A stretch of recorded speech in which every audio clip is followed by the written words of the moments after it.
Hello guys. तो आज का नीट पीजी का जो पीवाईक्यू है मैं इधर दिखा दूंगा। और आज 100% स्ट्राइक रेट है। जितने भी बंदों ने या लड़कियों ने आंसर दिया है सब ने सही आंसर दिया है।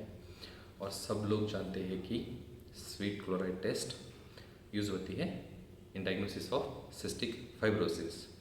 मगर मैं इसके बारे में थोड़ा डिटेल में बोलना चाहता हूँ। ये जो एमसीक्यू था बहुत ही बेसिक था, ठीक है, बहुत ईजी था।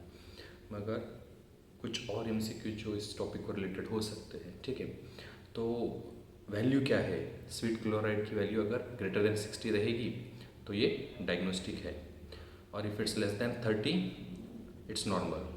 और अगर वो 30 to 60 के बीच में है तो वो इक्विवोकल यानी इनडिटर्मिनेंट, इट्स नॉट कन्फर्मेटरी, ठीक है। अगर वो इनडिटर्मिनेंट है तो हम यूजुअली 2 वीक्स के बाद स्वीट क्लोराइड टेस्ट रिपीट करते हैं, या फिर we can go for genetic testing, ठीक है। तो इसमें कौन सा जीन डिफेक्टिव होता है? Usually most common is F508 mutation, जिसकी वजह से जो CFTR होता है, यानी इसका जो फुल फॉर्म है cystic fibrosis transmembrane conductance regulator, जो है वो डिफेक्टिव तैयार होता है। और इसी की वजह से जो स्वीट में क्लोराइड लेवल्स है वो ज़्यादा हो जाता है, ये डिफेक्टिव रहता है। जो नॉर्मल CFTR रहता है उसमें ना, तो जो स्वीट के अंदर जो क्लोराइड है उसका रिऑब्जॉर्प्शन होता है स्वीट डक्ट्स में।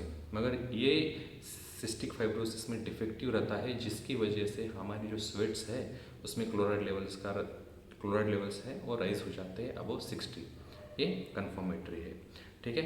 तो इसमें 3-4 एमसीक्यूज है सिस्टिक फाइब्रोसिस में। एक तो स्वीट क्लोराइड यूज होता है, तो इसका above 60 is diagnostic, 30 to 60 is equivocal, below 30 is normal. और मोस्ट कॉमन जीन म्यूटेशन है F508, ठीक है। और कौन सा प्रोटीन में इफेक्ट होता है? CFTR, ठीक है। ये हो गया सिस्टिक फाइब्रोसिस। और जो फर्स्ट ऑप्शन था फिनाइलकेटोनुरिया, भाई ये भी बहुत इंपॉर्टेंट एमसीक्यू है, ठीक है। तो इसके बारे में मैं भी ब्रीफली बोल दूंगा, ठीक है। इसमें सबसे पहले तो मौसी ऑर्डर होगा, ठीक है, ये इंपॉर्टेंट एमसीक्यू है। और इसमें जो एंजाइम डेफिशिएंसी रहेगी फिनाइल एलिनाइन हाइड्रोक्सिलेज वो डेफिशिएंट रहेगी। ये एंजाइम क्या करती है, फिनाइल एलिनाइन को टायरोसिन में कन्वर्ट करती है। और टायरोसिन जो है इट इज़ सबस्ट्रेट फॉर जो आगे प्रोडक्ट बनेगा, जैसे है मेलानिन है, थायरोक्सिन है, कैटेकोलामाइन्स है और अदर प्रोटीन्स तैयार होता है।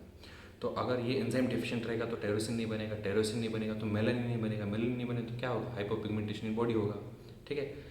और सेकंड क्या होगा? थायरोक्सिन कैटेकोलामाइन्स ये सब तैयार नहीं होंगे तो ब्रेन को इफेक्ट होगा, इंटेलेक्चुअल डिसेबिलिटी होगा, डिलेड डेवलपमेंटल माइलस्टोन्स होंगे।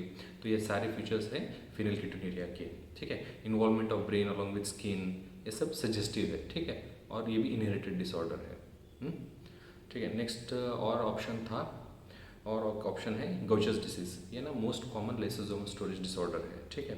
इसमें ना ग्लूकोसेरोब्रोसाइड डिफिशिएंट होता है, जिसकी वजह से लिपिड का जो मेटाबॉलिज्म ब्रेकडाउन होता है वो हैम्पर होता है, जिसकी की वजह से वो सारे लिपिड एक्यूमुलेट होते हैं लिवर और स्प्लीन में।